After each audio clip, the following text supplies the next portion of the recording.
The chain of command, everyone who is a part of the Naval Recruiting District, New York, I say thank you. Thank you for taking care of my friend over the last couple of years while he has been here. Thank you for allowing him to lead, guide, groom, create an environment of growth for you and your families and those warriors who you have brought into the Navy. You see, it's true.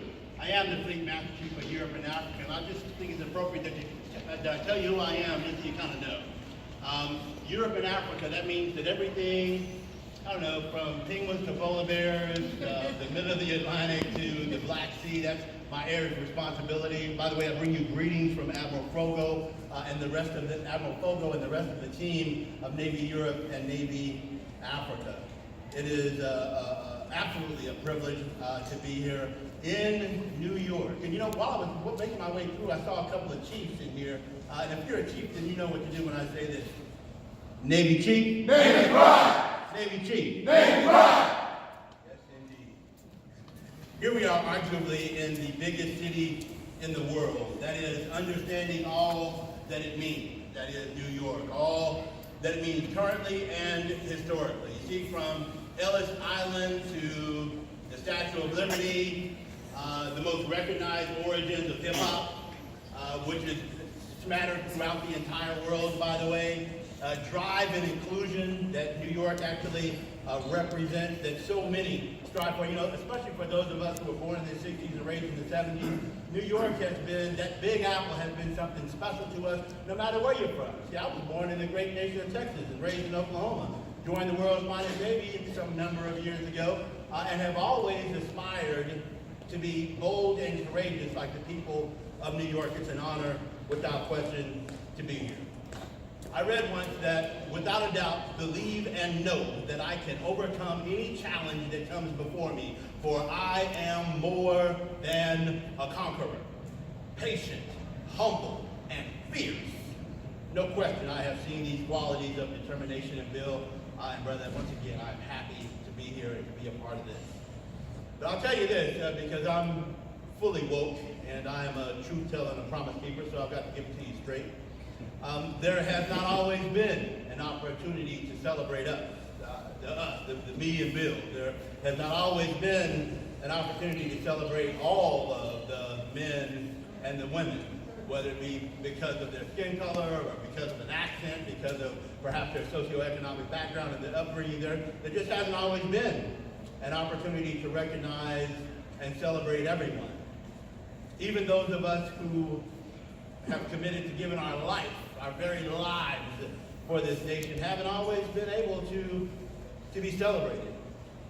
And I intentionally mean to mention the men and the women, to the Islamic and the atheist, to the Asian and the Mexican, and to the LGBTQ. See, all of these folks are still in the struggle.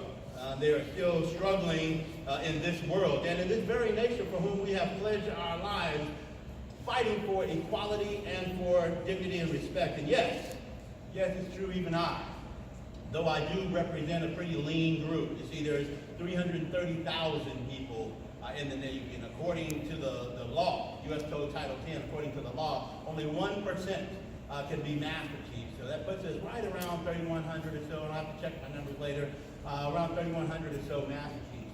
And of that group of Master Chiefs, there's only about 600 out of 300,000 who are command Master Chiefs like Bill Caraballo. So I don't want to go any further without recognizing the measure of excellence it takes to get into this position. And if you will, join me in a hand for his.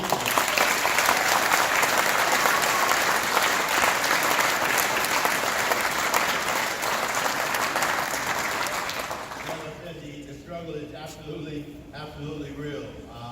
Many occasions, even I have been underestimated, perhaps even underappreciated, undervalued, certainly underrespected throughout my career, and sometimes even now.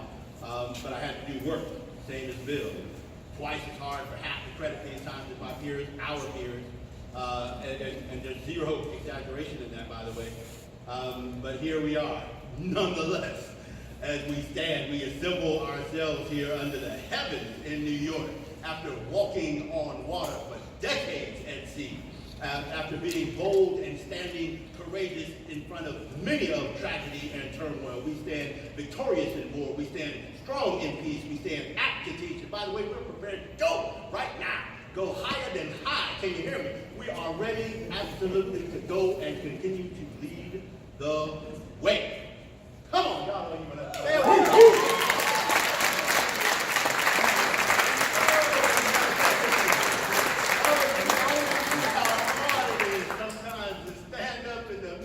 Of a challenge yet, and still I have seen it myself. Bill was able to stand up and elevate himself above whatever type of tragedy and calamity may have been before him, get people to put their finger in his belt and tell him to keep up as he walked down and led the way. And so it is he who we are here to celebrate on today. Because even though sometimes the fight is fixed, that's exactly what I mean. Even though sometimes the fight is fixed, it doesn't mean that we don't fight. It just means we have to fight a different kind of way. It just means that we have to lean in and put our weight on something. It means that we have to look for somebody else who's also willing to fight, to link on, to create a measure of momentum, create a measure of synergy, and continue to stand up and raise up and make everything else seem small. Because there's always somebody watching. I'll tell you that. Some people are watching for failure. Some people are watching for... Yes, some people are watching strictly for failure. Somebody listening right now, wait for the mess up. People are watching for failure. People are watching for an example to follow. They're watching for inspiration to generate stimulation within their own belief system that they too might be able to stop and say, if they can do it, then I can do it.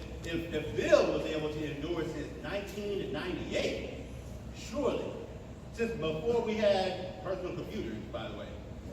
I'm talking about the old ones with the keyboard and the monitor. Before that, talking about if he can overcome before we had email, before we had phones where we can call from overseas, 1988 was a different type of time than what we're in right now.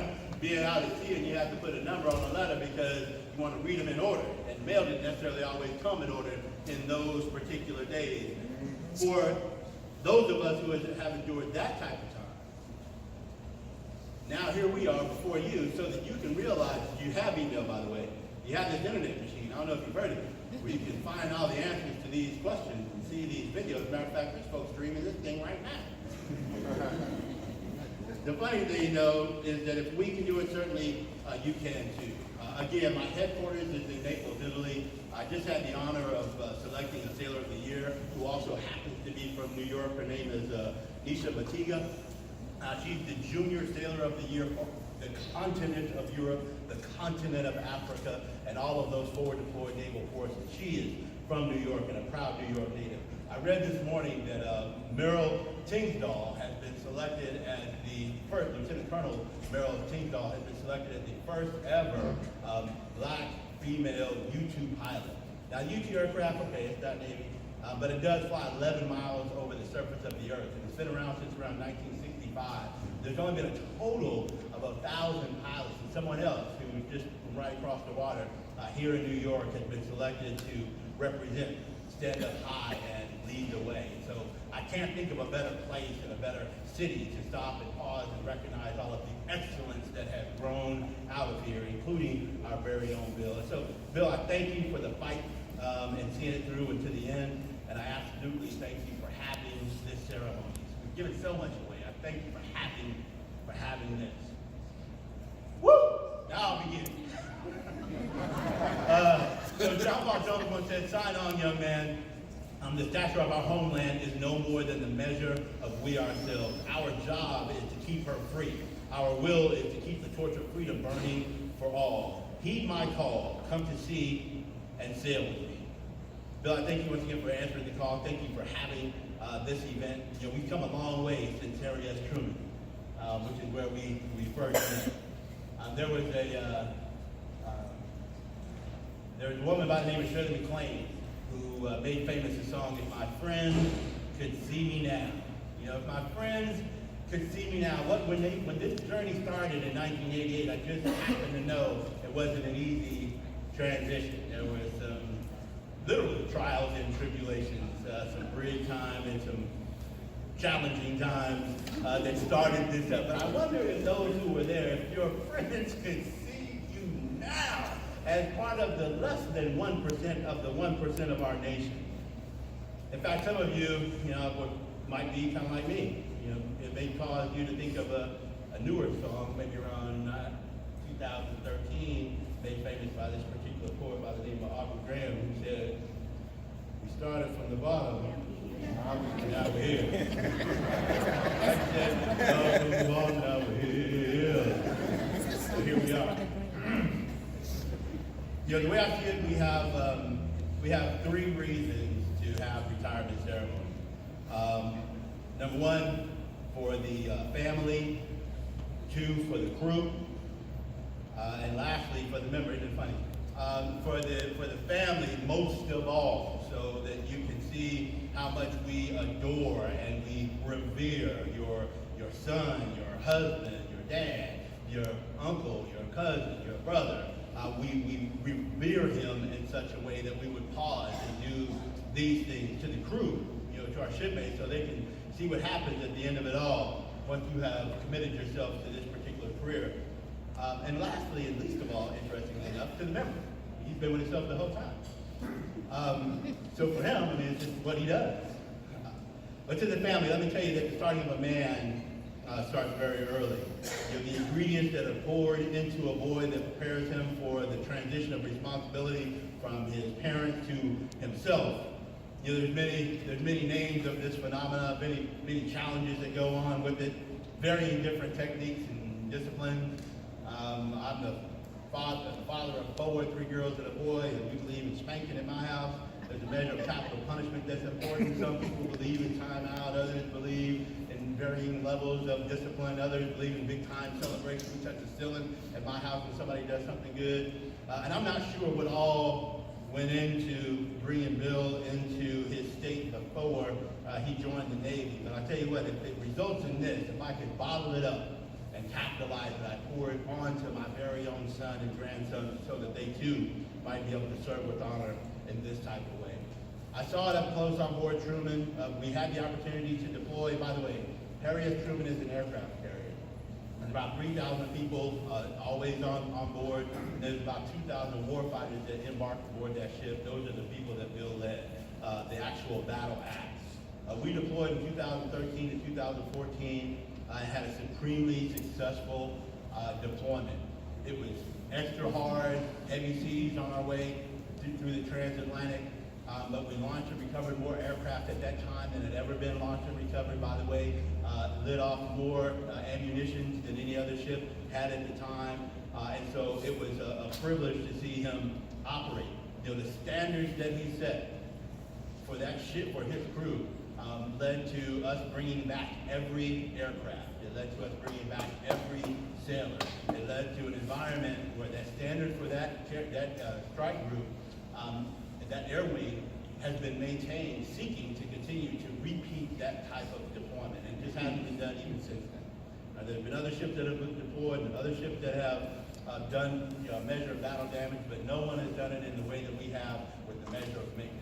Interestingly enough, starting his career as a mess specialist, as we call him now, CS, the culinary specialist. In my neighborhood, we call him stew burner.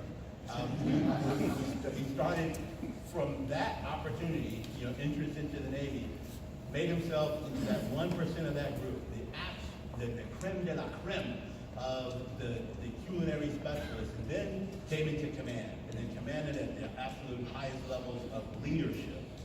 And so it was a privilege to be out there and doing it with you and doing it well. There are, the good times and bad times are what they are, and we have the opportunity to overcome them, and you have been that absolute example.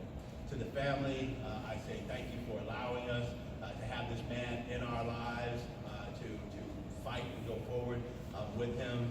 Today is the day. He's got to make his way back to you. There's been many opportunities to be successful. A number of sailors that he has led have been successful throughout their naval careers and actually gotten out and continued measure of success just because of the inspiration that he was able to provide. The other thing about Bill is just so nonchalant, it's just so no big deal, it's just kind of what we do and how we do business. But his level of care is something that you just can't fake. I've been watching people a long time, and the measure of sincerity, the level of care that he displays is one that is absolutely sincere and comes from a deep place within himself. And so I call upon you sailors, those of you who have had conversations with him, whether it be in the shop or out on deployment or in the detachment or on the mess decks or in the galley or in on the flight deck or on the flight line, remember the seed of encouragement that he planted in your hearts and in your minds. And then, by the way, live up to it beyond your best ability, because you deserve that. Live up to those words. Live up to those times where he was visioneering for your life, because you deserve that. Bill, man, you're a villain. They said take the village, you're a villain.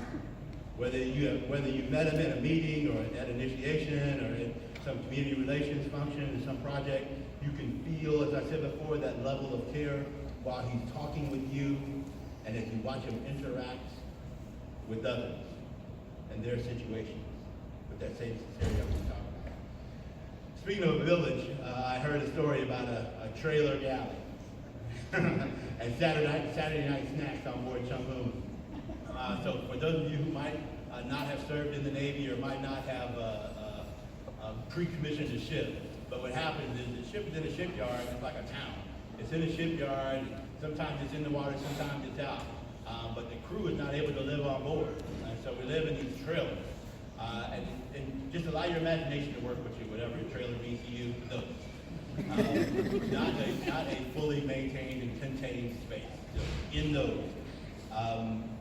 But when you have a mess specialist, a culinary specialist, and you have somebody like Bill with a measure of creativity, and you have a command master chief who is also a cook, it creates an environment that could be rewarding for the crew, but tricky for the command, if I can say it that way. I cannot explain to you how when you are going through a super duper tough time, the difference that a meal that's got like real flavor and personality to it, that makes such a difference. Absolutely such a difference. So perhaps at the reception we'll get into the long version of that particular story. But there are many things that set leaders apart from one another. Traversing the chain of command, as the commanding officer spoke about before, is a skill that not every Navy leader has, but we expect them to have. The ability to talk to the most senior person in uniform and the most junior person. The way he does that is what separates him from his peers. If you take someone like Bill, who worked in the supply corps, worked on board a cruiser and destroyer, cruiser classes of ships, worked in an aviation squadron, which is seriously challenging, serving as a senior leader, as the person in charge of the group of aircraft squadrons and those maintenance people, to successfully manage the largest naval base on the earth, by the way, and then, in the most fitting way, come to the most famous recruiting district in our Navy. It's a testament to what I've already told you. He is the village, not bound by ethnicity, nor gender, nor belief system, or warfare areas. Bill can communicate successfully with anyone, and I've seen it done. Bill, you're a powerhouse mentor, and I'm rushing to a close. You are a powerhouse mentor, and there's three things that I have feasted on and matured during the time that we spent together. And I charge each and every one of you who is under the sound of my voice to live up to these three things. If you want to be a successful man, a successful woman, a successful person, I encourage you to live out these three things. First and foremost, remember always that routine things should happen routinely. Routine things should happen routinely. So if you have put in place something for yourself to be successful as part of your routine, and you plan on doing it successfully, because those who have a plan shall always be successful. There are two types of people in the world, and people who get what they can and people who get what they won't. So if you have a plan, you can be part of the latter. The second thing is 10 two-letter words. 10 two-letter words, without question, make you a better leader and a better subordinate, or certainly make you a better man or woman. Those two 10-letter words are, if it is to be, it is up to me. If it is to be, it is up to me allows you to put on yourself the responsibility of waking up and going hard. And it puts on yourself the responsibility of studying and preparing and being ready to go. Whether you're a warfighter with me, putting warhead to forehead, or whether you're recruiting warriors in to come do that with me over there in the combat zone. 10 two-letter words. Say it with me. If it is to be, not your mouth. Say it. If it is to be, it is up to me. And then the third thing I would offer to you is a mantra from the Chief's Mess that Bill and I led while we were out at sea. And that mantra is, it's what we do. You know, something hard comes up and we handle it because that's what we do. When a challenging situation comes up to a person where they need some leadership, some guidance, some support, of course we provide it because it is what we do. So I encourage you with those three things. Bill, I thank you for your friendship, man. You know without a shadow of doubt how much I care about you. And any time that there is something that you might call upon me for, we're just going to start with yes and see what happens after that. There is there's a poet who served some time in the Navy, and he put together some words, actually put them into a song. Some of you guys might have heard it before, I don't know. Depends on what your music taste is, I guess. But he served about 10 years in the Navy, and I'm not sure if he was a chief or not based on the time that he served. But he said something that I would just offer to you because I mean it. He said that some times in our lives, we all have pain, and we all have sorrow. But if we are wise, we know that there is always tomorrow. So you can lean on me when you're not strong, and I'll be your friend, and I'll help you carry on. 4, it won't be long till I too am going to need somebody to lean on. God bless you. God bless the United States.